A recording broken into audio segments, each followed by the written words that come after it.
Chapter 1: The Rehearsal Trap. The night before my wedding, my fiance's friends poured vodka into my champagne, filmed me stumbling, and went live calling me the emotional bride. By morning, millions had watched me break.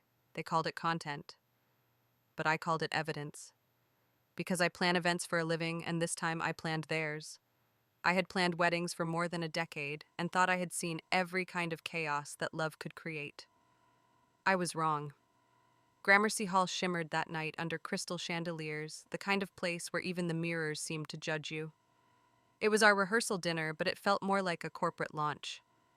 My fiancé, Evan Blake, stood near the bar, laughing with his friends from college, his cufflinks catching the light. He looked like the kind of man who belonged in expensive rooms. I used to think I did too. Carolyn, his mother, had curated every inch of the evening. The flowers, the string quartet, even the champagne brand carried her signature taste for quiet superiority. She greeted me with her usual tight smile, the kind that looked like it cost effort. "You look tired, dear. Planning too much again?" Her voice carried the softness of velvet and the sting of glass. I smiled back, holding the same tone I used for demanding clients. Long week at the office. Carter and Cone has been busy. She tilted her head slightly. Maybe delegate next time. A real bride shouldn't have circles under her eyes.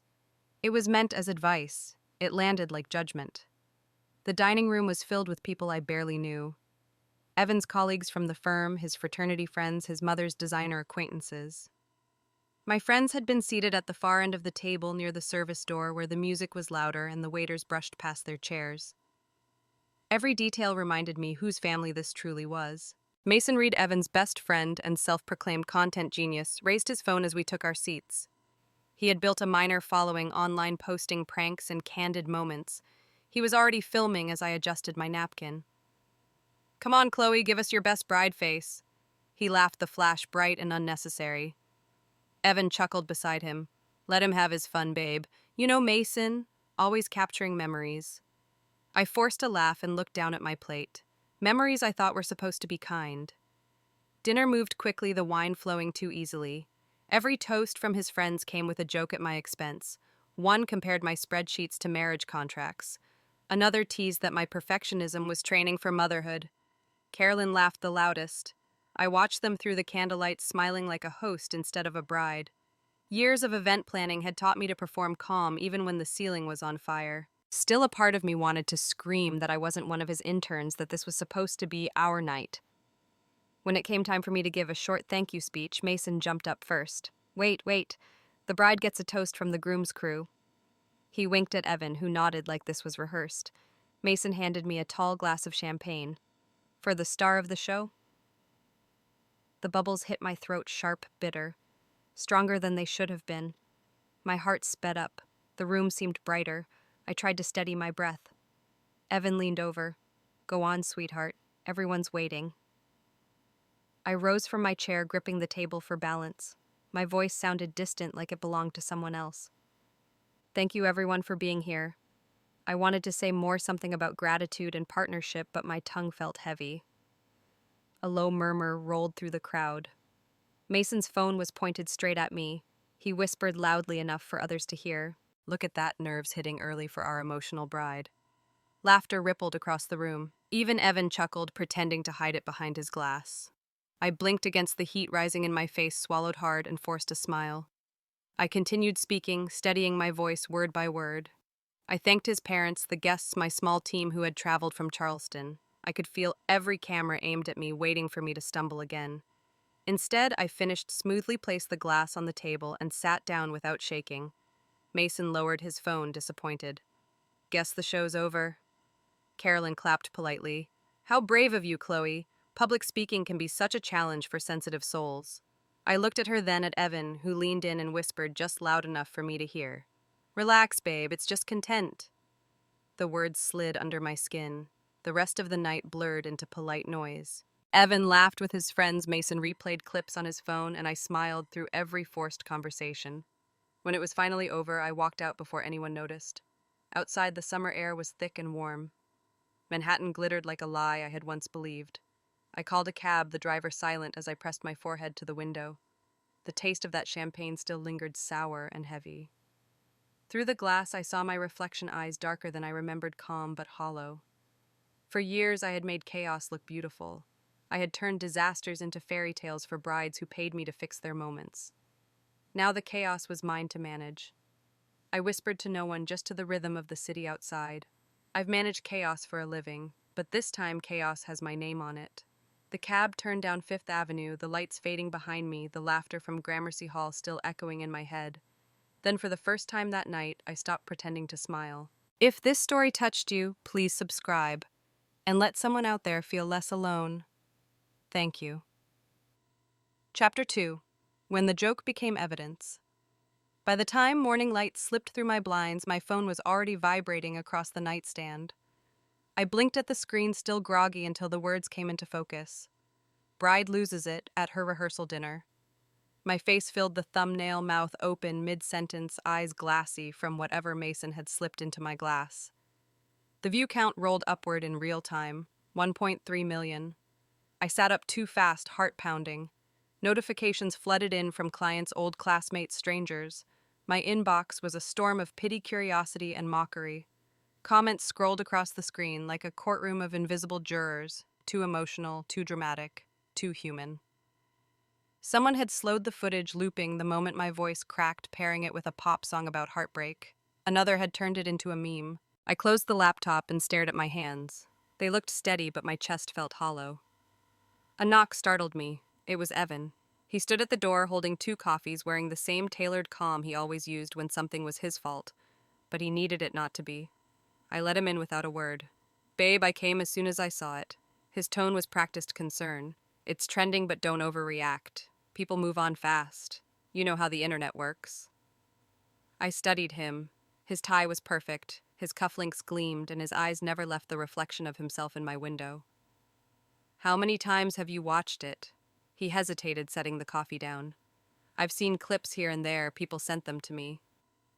"It's not that bad, Chloe. Most comments are about how pretty you looked." Pretty? That was his defense. I turned back to my laptop. The clip replayed automatically. His voice could be heard faintly off camera saying, "Relax, babe, it's just content." He shifted his weight. "It's not great for my company image, you know.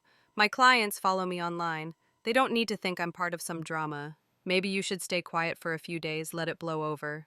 Maybe skip work. You're too close to this." I felt the calm slide over me like armor. "I won't be skipping anything," I said.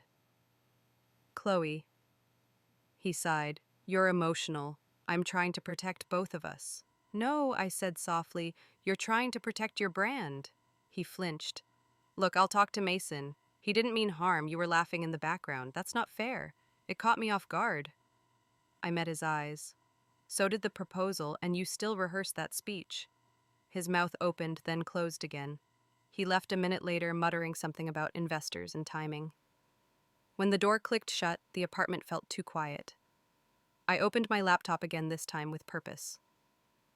Every upload of that video, every username, every comment that shared it, I started saving them all. I downloaded the clip in every resolution. I wrote down timestamps. I screen captured the captions and stored them in folders named by date and source. My phone rang. "Erin Walsh. Boss, you're going to want to hear this." Her voice trembled with adrenaline. I found 3 different angles of the same moment. 3. One was Mason's Instagram Live. He streamed the whole toast from his verified account. The other 2 are cropped versions from his friends' phones. It wasn't random. Send me everything, I said. And Erin, make backups. Cloud and Drive. Already on it. Also, you might want to know someone edited it into a TikTok montage with the caption, "Future Meltdown Wife."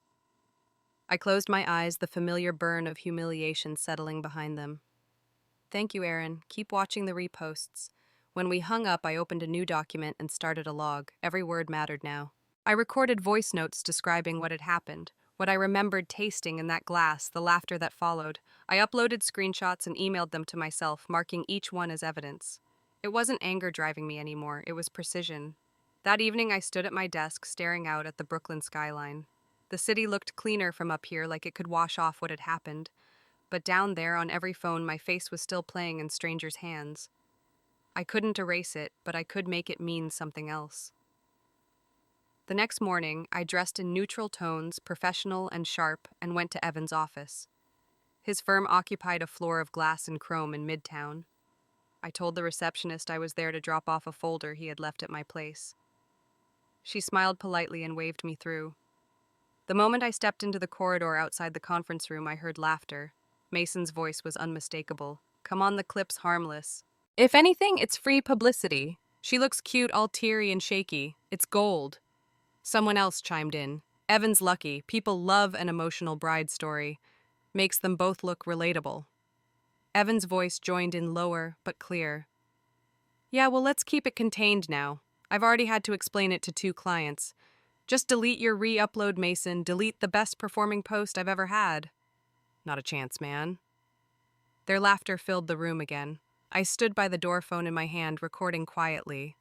My reflection in the glass looked steady, almost bored. Inside, my pulse was loud enough to drown the noise. They didn't see me when I walked away. The elevator doors closed on the sound of their laughter. Outside, the wind along Park Avenue carried the faint echo of city traffic horns and footsteps blending into one endless hum. I took a deep breath, opened my voice recorder, and spoke clearly. July 18th, 2 p.m., Midtown. Confirmed audio of Evan Blake and Mason Reed discussing the viral clip. Intentional posting, refusal to delete. The air felt different after that. When I reached the street corner, I looked up at the tall buildings reflecting the sky. Somewhere inside those walls, they still thought they were in control. If they wanted an audience, I would give them a premiere. The idea settled in my mind quietly, almost gently. Not revenge, just balance. The same balance I'd built my career on. Truth presented clean, elegant, and undeniable.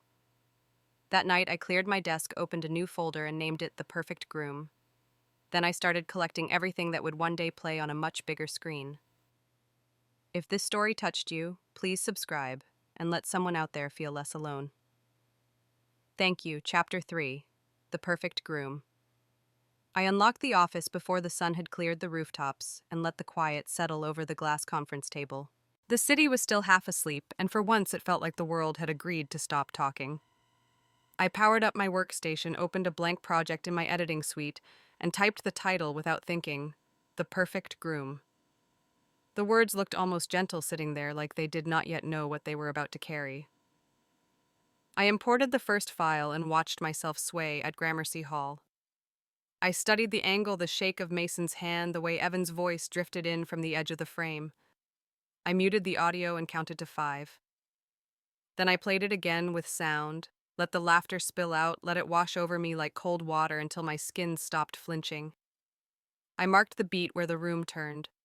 I cut to black and wrote a note in the margin, pivot point, not humiliation, proof. Erin slipped in with a paper bag that smelled like cinnamon. She set it down and stood at my shoulder, eyes on the timeline. You slept here, didn't you? I slept enough. She pointed at the timestamp at the top of the screen. We need synced time across all sources. I pulled the metadata from Mason's live. He went live at 8:23. His friend's clip starts at 8:26. The meme edit uses 8:29. Good. We will keep their clock, I said. We want clean continuity. I also spoke to a friend in digital forensics, Aaron added. He said if we export with unaltered metadata and include the original hashes, the file chain is stronger. He sent me a guide. Forward it to my email and the vault, I said. The vault was not a metaphor. It sat on a dedicated drive under my desk and in a cloud instance that required 2 keys. I had named it Proof Vault, and for the first time since the rehearsal dinner, the name made me breathe easier. I began stitching the angles together, the tremor in my voice, the sparkle in the champagne, the laugh that was not mine. I pulled up the audio of the corridor conversation at the firm adjusted levels and let the words sit under the rehearsal footage, like a second heartbeat. Play it again, Aaron said. We watched in silence. In the space where I had once wanted to hide my face, I now marked frames with precise labels: intentional filming, verified account, laughter, brand language. I let the captions breathe long enough for anyone to read them without pausing. I was not trying to win an argument. I was building a record. My phone lit up with an unknown number. I let it ring out. A minute later, a text appeared. Unknown. It is Daniel. Got your message through Aaron. Call me when free. I called. He picked up on the first ring. Chloe, it has been a while. I am sorry it is under these circumstances. Thank you for calling, I said. I need help making this airtight. I do not want a fight. I want protection. You are thinking clearly, he said. The law is cold, which can be a gift. Privacy rights vary by state and venue, but public humiliation that uses manipulated context can cross into defamation if it asserts false facts. Also, if the recording involved tampering with your drink, there are separate issues. I am not saying you should accuse anyone, only that your record should be complete. I am not accusing, I said. I am documenting. Good, Daniel said. Here is what I suggest. Establish a chain of custody for everything. Use the vault to store originals with hashes. Create a log of who accessed each file and when. When you export for any public use, note the sources and the timestamps. And if you plan any kind of display at the venue, you must control the license for that display. That means signatures, service orders, and a release with your business name. I will take care of the venue, I said. Daniel's voice softened. One more thing. Do not shout. Document. That is how you win in America. I smiled without meaning to. Copy that. After we hung up, I created a README for the vault with the calm of someone folding a dress shirt. Every file got a line. Source, date, time, notes. I added my corridor audio, the screenshots from the live stream, the meme that spliced my face with a crying filter. I attached a scan of my calendar and the receipt from the rehearsal dinner. Then I opened my email and wrote to my venue contact at Hudson Park Estate. I addressed it to Sylvia Tran. We had worked together on charity galas, and she was a manager who liked rules because they made events beautiful. I asked for an AV test slot at 11 in the morning on the wedding day. I asked to register all AV assets under Carter & Co. I used clear language and zero emotion. 10 minutes later, my phone rang. It was Sylvia. Chloe, I got your email. Are you all right? I am fine, I said. I need a standard AV testing window. I will need sole control of the playback and sign-off rights for any pre-ceremony visuals. That is unusual for a couple, she said, but not for a planner. Are you acting as planner of record for this portion? Yes, register it under Carter & Co. The invoice, too. All right, Sylvia said. I will add it to the work order. I will need you on site at 10:30. We will run playback at 11 sharp. I will lock the deck after your sign-off. Only you or my AV lead can touch it after that. That is what I need. Chloe, she added, her voice quieter. I am sorry for what I saw online. Thank you, I said. We will do this by the book. As soon as I hung up, I scanned the signed service order she had emailed and added it to the vault. Erin watched me file it and exhaled like she had been holding her breath since the night at Gramercy. Do you want a break? She asked. No. I want a spine for this piece, she nodded. Then you need the texts. I stared at my phone. I had avoided going through old threads with Evan because for a few days I had wanted to pretend the texted jokes about my timing and tone were not real. Now they felt like bricks I could build with.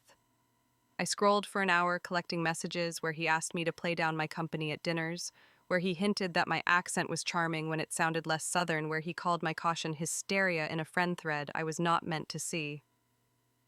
A few messages from Carolyn found their way to me, too, accidentally forwarded by Evan during a rushed day.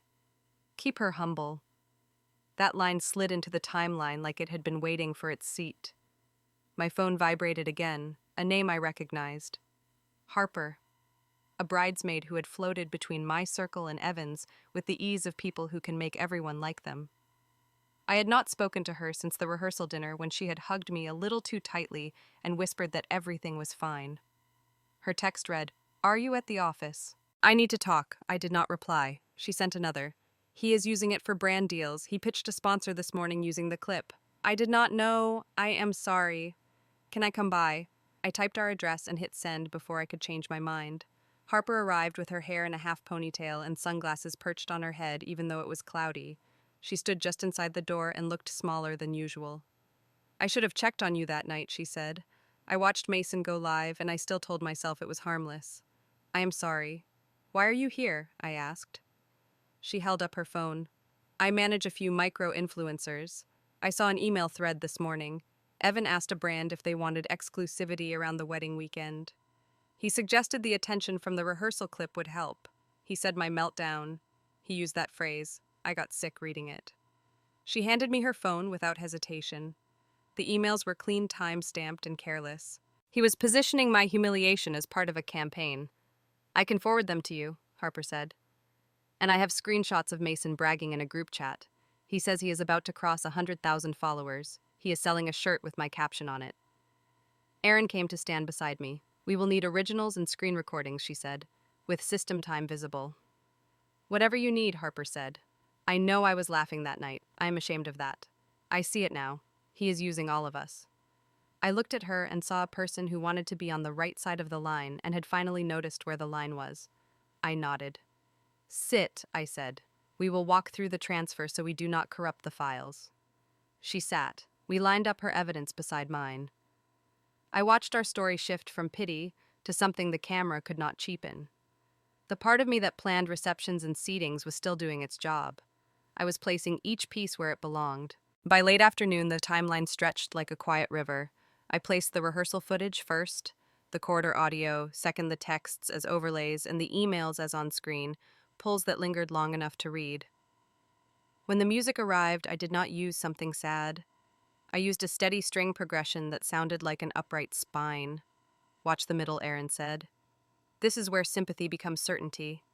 We watched the cut from a different chair, the rehearsal dinner, the shaky phone, Mason's caption, the laughter, the abrupt silence in the corridor while they negotiated view counts. Evan's gentle voice asking me to hide for the sake of his firm. The emails with brands that wanted behind-the-scenes access to a wedding that had not happened yet. Carolyn's line about keeping me humble. None of it screamed. It did not need to. Harper stood as the last text faded off screen. He will deny it, she said softly. He is allowed to speak, I said. So am I. I added title cards that did not sound like revenge. Verified by source, recorded on date, stored in proof vault. I did not use flourishes. I wanted it to look like a legal pad that had learned how to sing. The sun folded itself into the skyline, and our office lights filled in what the day left behind. Erin brewed coffee, and it smelled like the start of something not the middle. I exported a watermarked version and saved it to the vault. Then I created a second project and titled it Playback. Are we really doing this? Erin asked quietly. Yes, I said. On time and by the book. I opened my email to Sylvia and confirmed the test for 11 o'clock on the morning of the ceremony. She replied within minutes. We are confirmed. Your deck will be secured after sign-off. Only listed contacts can access. Carter & Co. is primary. I printed the email, signed the work order, scanned it, and filed it in the vault. Erin watched me, hands around her mug like it was winter. Do you want Daniel to review a release for display, she asked.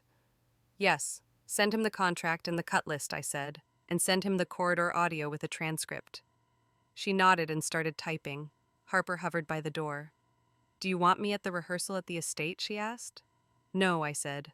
I want you to rest, and to send those emails to a personal account you trust. Keep copies. This is your protection too. Her eyes filled and she blinked them clear. Thank you for not hating me. I do not have time to hate you, I said. I have a timeline to keep. When she left, the office settled into a soft hum again. I placed the final card at the end of the sequence and stared at it for a long time before typing the words. You filmed my pain. I filmed your truth. The period felt like a full stop and also like a door. I rendered the final and watched the progress bar creep forward with the patience of a heartbeat. While it worked, I opened a new audio track and recorded a line barely above a whisper. They taught me how to use a camera. I just changed the angle. I listened back once. It sounded calm. It sounded like me before any of this, when all I knew how to do was make a day feel safe. I saved the file, stacked it neatly under the final frame, and leaned back in my chair. The city outside had slipped into its evening suit. Somewhere Evan was practicing a smile in a mirror. Somewhere Mason was checking his metrics like a man checking his pulse. Somewhere Carolyn was arranging napkins in a drawer that did not need arranging. I did not feel rage. I felt alignment. Erin shut off the coffee maker. Tomorrow morning we start the stills and transcripts, she said. I have a checklist. We will make 2 drives and send one to Daniel by courier. Good, I said. Then we schedule the AV deck for playback and lock it. She gathered her notes and stood. Go home for a few hours, she said. Even Steele needs rest. I will, I said, though I knew I would sleep better in the chair with the screen lit than in my bed with the dark, too loud. When the export completed, I watched the final frame fade to black and held the silence like a breath. I did not think about the guests or the whispers that would follow. I did not think about the hashtags. I thought about the 10 seconds before a ceremony begins when the music softens and people realize they are meant to feel something and cannot yet name it. I closed the project and labeled the file with a date and time. Then I turned off the lights and stood at the window. The office reflected me back, smaller than the room, larger than the moment. I touched the glass with my fingertips and let the cool answer me. The world had not changed, but the angle had. If this story touched you, please subscribe and let someone out there feel less alone. Thank you. Chapter 4. The Wedding Broadcast. Morning at Hudson Park Estate arrived bright and exact, the river shining like polished metal beyond the terrace. Cars rolled up the gravel drive and spilled guests in silk and navy suits. Photographers hovered near the floral arch, calling for tiny turns of the chin's soft smiles, hands on lapels. Carolyn supervised the crew like a general. She adjusted a napkin fold, and then a boutonniere, her bracelets chiming a precise rhythm. She spotted me as I stepped from the car. For a moment, her face softened as if we shared the same script again. Then she noticed my bouquet, simple and white, and the softness closed. "You look more rested," she said. "The eye makeup is almost right. Keep your shoulders back for the photos." "Good morning, Carolyn," I said. "Everything looks beautiful." "It does," she said. "It should. We paid for excellence." A few yards away, Evan laughed with Mason near the bar. The two of them were dressed like a magazine spread, crisp and easy. I saw Mason lift his phone and pretend to frame a shot. Evan swatted his hand down with a grin. "Let's hope she does not go viral again," Evan said in a stage whisper. They laughed. A few of his friends laughed with them, the sound thin in the open air. I walked to the bridal room and closed the door. The room smelled faintly of lavender and hairspray. My satin gown hung like a quiet promise. Erin stood beside it, steady and bright, holding a garment bag that contained the veil. She looked at me as if to confirm that I was still here. "You have 10:30 with Sylvia," she said. "Then the test at 11. AV deck is sealed. Daniel texted to wish you a clean day. Tell him we like clean days," I said. I dressed without rush. The gown felt like cool water, no corset and no glitter, just a line that knew where it wanted to fall. Erin fastened the tiny buttons and then stepped back. She lifted the veil from its bag and waited. "Ready," she said. "I am," I said. We crossed the hall toward the control room where Sylvia stood with a headset and a clipboard. She wore black from collar to ankle, the way managers do when they want the event to forget them. Her eyes were kind and precise. "Chloe," she said, "the deck is yours at 11. My lead has loaded your file. The registry shows Carter & Co. as the asset owner. After your sign-off, the system locks to my station and yours. No one else will have access." "Thank you," I said. She brought up the interface on a large monitor. The file name sat in the playlist, clear and ordinary, with the timestamp of last export. The words did not tremble. "Ready for preview," she said. "Roll it," I said. For 10 seconds, the screen showed a soft montage. Flowers and skyline, a clipped shot of chairs being set, a ribbon tied into a bow. The music was a slow string line that could have belonged to any wedding. Then the cut arrived. The rehearsal dinner appeared in a rectangle that filled the screen, honest and ugly in equal measure. Voices layered in the background. Laughter tried to decorate the space and failed. The captions were crisp. Verified live stream, 8:23, Mason Reed. I watched my own face and felt nothing but air moving in and out. Sylvia let it play until the corridor audio joined the images like a second layer of paint. She lowered the volume and looked at me. "You know I am on your side of the rules," she said. "I know," I said. "Then I should say this. Once we lock, no one will be able to stop it at the floor. The only override is my booth and your panel. That is what I want," I said. She nodded and clicked the lock. A quiet chime confirmed it. She printed the final work order we both signed, and Erin photographed the page before adding it to the folder she carried like a Bible. Back in the bridal room, I placed the veil over my hair and sat for a moment with my hands folded. The world outside the window looked like a painting.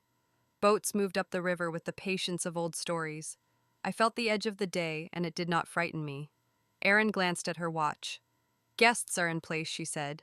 "Reporters are near the entrance. One of them is Chloe Myers from the Ledger. She is quiet. I liked her immediately. We like quiet," I said. When it was time, I stepped into the hall. The coordinator whispered into a radio, and the procession found its places. The ensemble began a gentle piece that I had chosen months ago for a different story. It still held. I saw Evan at the end of the aisle outside beneath an arch of white roses, his posture perfect, his smile firm. Mason was at his shoulder phone down for once. Carolyn stood near the front row with her hands folded, every ring in a straight line. I moved down the aisle and saw guests lift their phones. I gave them the expression I had practiced in the mirror, small and serene, a softness that did not invite pity. The officiant met my eyes and nodded as if to say we were almost there. He lifted his book and then turned toward the sconces where the screen had been rolled down. Before we begin, he said, the couple prepared a message of gratitude. A hush rippled through the space as the lights dimmed. The screen brightened to a pale glow. For 10 seconds, a wedding montage danced across its safe and sweet petals, opening in close up a ribbon untying on a gift box. I heard a sigh of contentment from a row behind me. Then the music shifted by a fraction of a note and the cut arrived. The rehearsal dinner appeared in wide frame. The sound was clear as a bell. Mason's line about nerves landed without the protection of any diegetic noise. Evan's laugh followed, not cruel and not kind, only real. Captions sat at the bottom of the screen in clean white font. Verified live stream. 8:23, Gramercy Hall. The room froze without being told to. A whisper traveled across the chairs like wind in grasses. Is this real? The camera switched angles and my voice filled the space. It was steady now, not the shake of that night, but a line from an audio track I had laid in the studio. Overlay, corridor recording, Park Avenue. The close mic made it intimate. Mason's brag about the views, the refusal to delete. Evan's calculation about clients. The edit did not speak louder than anyone. It simply refused to blink. Then the text appeared. Keep her in check. She is not one of us. It sat on the screen for 3 full seconds, and then it slid into the corner while the footage continued. The room found a new silence heavier than the first. Near the center aisle, a woman with a pearl clip in her hair put her hand to her mouth. In the last row, someone stood and then sat again when no one followed. I could feel breaths held and released around me like a tide. The reporter Erin had noticed earlier took a small notebook from her bag and wrote a line. Later, she would tell me what she wrote in that moment. Public image meets private truth. Evan moved first. He took 2 steps toward the booth with his jaw hard. He raised his voice. Cut it. Turn it off. This is not authorized. Sylvia stepped forward from the side aisle without hurry. She held her clipboard and her voice in the same steady place. It is authorized, she said. The file is registered to Carter & Co. under a signed work order. The deck is locked. Unlock it, he said. Not without the owner, she said. He turned to the AV table on the floor, grabbed for a cable, then let it go as if it burned. A few guests began filming. Phones lifted like an instinct. Mason muttered something about copyright and then shut his mouth when he remembered nothing here belonged to him. Carolyn had not moved. Her face had drained of color and then found a strange calm. She looked at me with an expression I could not read. It was not anger, it was not apology. It was the look of a woman cataloging the collapse of a narrative she had invested in, like a broker watching a board turn red. The video moved toward its quiet climax. The emails slid into the frame, the brand pitches with their cheerful subject lines. The exchange where Evan used the phrase, my meltdown, like a promotional bullet. I did not look away. I let the words pass through me like weather. A guest near the back spoke softly to his partner. She built a record. Yes, the partner said. This is not rage. It is evidence. When the final frame appeared, it was simple black with a single line. You filmed my pain. I filmed your truth. The period at the end felt like an anchor. The music stopped. Every sound in the room seemed to ask what it was supposed to do next. I did not wait for the answer. I walked forward through the stillness, the skirt of my gown moving like a soft wave against the runner. I reached Evan and stood close enough to smell his cologne, clean and citrus, a detail my body had learned years ago. He whispered without moving his mouth. What did you do? I kept my voice low enough for only us. I did not run from our wedding, I said. I walked out of your production. I lifted my veil, took the envelope from Erin, who had appeared at my shoulder like she had always belonged in this frame, and placed it in Evan's hand. What is this, he said. A notarized annulment agreement, I said. Signed and witnessed. Effective today. His fingers tightened around the envelope. For a second, I thought he might tear it in half. Then I saw him remember the cameras. He lowered his hand.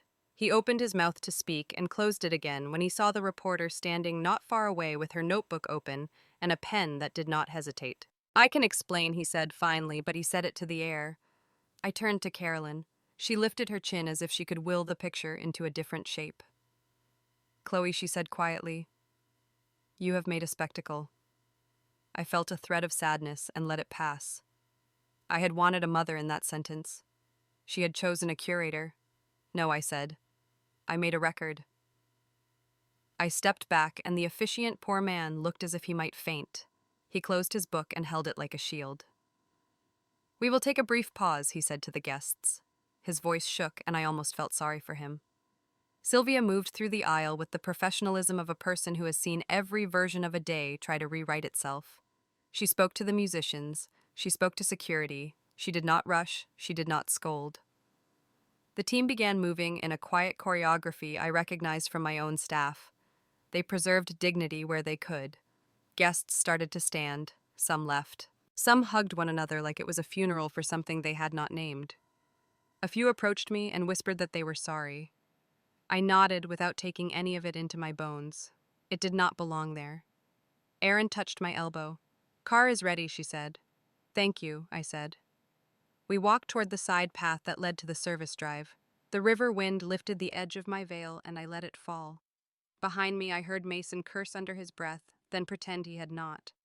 I heard the clatter of a cable being coiled. I heard a single clap from someone who probably did not mean it as applause, but could not keep their hands from doing something. At the crest of the path, I stopped and turned once more. Evan stood in the aisle with the envelope at his side, the cameras soft around him like a ring he did not know how to wear. His image had not shattered with a sound. It had fallen the way a reflection falls when the water accepts a stone. I went to the car and sat. Erin closed the door. The driver glanced at me in the mirror and waited for a direction. Brooklyn, I said. We pulled away from the estate and the river slid out of view. My hands rested in my lap and felt like they belonged to me again. For a long minute, I did not think at all. Then the voice that had guided me through rehearsals and load-ins and last-minute disasters returned. It was quiet and firm. This part is over. The next part is work. Chapter 5. Proof, not rage. They called me the calm bride, and I let them, because calm is easier to misunderstand than rage. Calm can pass in a room like a draft, but it can also burn like clean fire. 6 months later, in a sunlit office above a coffee roaster in Brooklyn, our wall held a simple frame that read Proof Collective. The paper looked modest, almost shy, but the women who sat beneath it did not. Erin had 2 laptops open and a phone on a stand. Daniel had turned the small conference table into a legal clinic with intake forms and a pot of pens. Harper sorted consent releases with a focus I recognized from the day she handed me the emails that changed our arc. The Perfect Groom had crossed 8 million views in the first month and then slid into classrooms and boardrooms. A digital ethics nonprofit asked to use it in a media literacy course. A state university invited me to speak to their journalism students about consent and context. Parents wrote to say they watched it with their teens and paused to talk about the difference between a joke and a wound. The clip no longer felt like me on a public square. It felt like a mirror we held at the right height until the people who needed it could see themselves. Mornings began with a team check. Erin reviewed new inquiries and flagged emergencies. Daniel handled calls where a woman had already contacted the police and needed help preserving evidence. Harper ran workshops on phone safety and consent. Some days our office sounded like a newsroom. Some days it sounded like a chapel. The first Monday in March, we held a walk-in hour for anyone who had been filmed without consent at parties around the city. A college student with a blue backpack sat across from me, her hands folded like a prayer she was not willing to say out loud. She told me a classmate had recorded her crying on a stoop after he pushed her to drink more than she knew how to hold. The video had been edited with captions and shared in a fraternity group chat, then leaked to a campus page with a title that made my teeth ache. I listened without interrupting. Then I slid a checklist across the table, the same list Daniel and I had built on a long night with too much coffee and a will to put order where harm likes to live. Preserve originals. Do not send to anyone else. Record what happened and when. Save screenshots with system time visible. We would help her file a code of conduct complaint and if she wanted a police report. Her eyes steadied as we spoke, not because what happened became smaller, but because it became named. When she left, Erin leaned in my doorway. You speak like you are reading water levels, she said. I am trying to measure the room without making waves, I said. At noon, Daniel came in with his jacket over his arm and a folder under it. Update on the other side, he said. Evan's firm filed an amended disclosure. Clients left after the wedding, and the compliance division opened an internal review. He is not barred, but his registration changed status and he is no longer advising. They are calling it reputational risk. I did not feel triumph. I felt air. I nodded. Thank you for telling me, I said. There is more, Daniel said. Mason's agency terminated him. Breach of privacy policy. He used client equipment to film off hours content, then lied about it. He might freelance, but that bridge is gone. Harper made a small sound that could have been a cough or a laugh. He will call it cancel culture, she said. He can call it whatever he wants, Daniel said. Policies call it a violation. Harper looked at me, and I saw the flicker of 6 months of learning arrange itself behind her eyes. What about Carolyn? She asked quietly. Gossip columns are not the law, Daniel said. But yes, a few papers ran blind items about a Manhattan mother who mocked her future daughter-in-law. The townhouse changed hands last month. Quiet sale. She moved to a smaller place on Park Avenue. No legal consequence there, only social gravity. I thought of her hands perfectly still at the wedding and felt a brief ache for the life she had curated like a museum. Then I let the ache leave. I had offered her a truth she refused to hold. That was hers to live with. That afternoon, I had an interview with a cable program that had been polite when the clip was first going around and then called back when the conversation matured. The studio was on the west side, all glass and breathing air conditioning. A producer walked me through the questions and put a mic on my lapel. I sat in a straight-backed chair and remembered the rehearsal dinner chair, then let that memory pass through me without catching. The host smiled the way hosts do with warmth practiced on long mornings. People want to know if you regret what you did, she said. Do you regret your revenge? I could have argued with the word. I had rehearsed that. Instead, I let my mouth find the answer my bones already knew. It was not revenge, I said. It was editing. The host tilted her head. What does that mean to you? It means I did not add anything that was not already there, I said. I placed pieces in order and let the room look. Editing is not always about cutting. Sometimes it is about restoring the original shape. They played a clip of me walking down the aisle at Hudson Park and then cut back to my face. I did not look away. When we wrapped the segment, the host squeezed my hand. You were very calm, she said. Calm makes space for the truth, I said. On the drive back to Brooklyn, my phone buzzed with a text from a number I did not recognize. For a second, I thought of Evan, then I let that thought go. Harper had changed numbers after the wedding, and Mason would not dare. I opened the message. A photo of a garden invitation with white script, Harper and Eli. The date listed for summer, a line written underneath in her hand. Your calm saved me. I held the phone and felt a quiet that was not empty.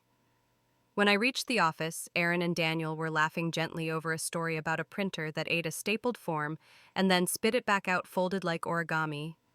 Small, ordinary life. It washed the studio light right out of me.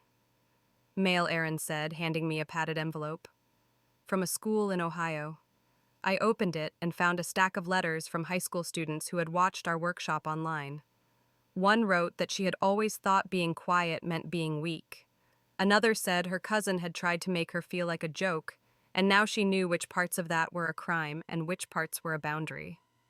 I placed the letters beside the frame on the wall and thought about how we measure what we build. Near closing time, Daniel gathered his briefcase and paused at the door. Do you ever miss planning weddings? He asked. I still plan them, I said. There is a ceremony here every day. We seat people, we set the music, we write a program they can follow out of a bad room. He laughed and shook his head. You were always good at metaphors, he said. I was always good at logistics, I said. The metaphors came later. After he left, Harper lingered. She sat on the edge of my desk and looked out at the slice of skyline between two brick buildings. Do you ever think about what you would have done if the video had never gone up? She asked. Sometimes I said, I think I would have kept seeing small signs and calling them dust. Then one day I would have realized the room did not belong to me.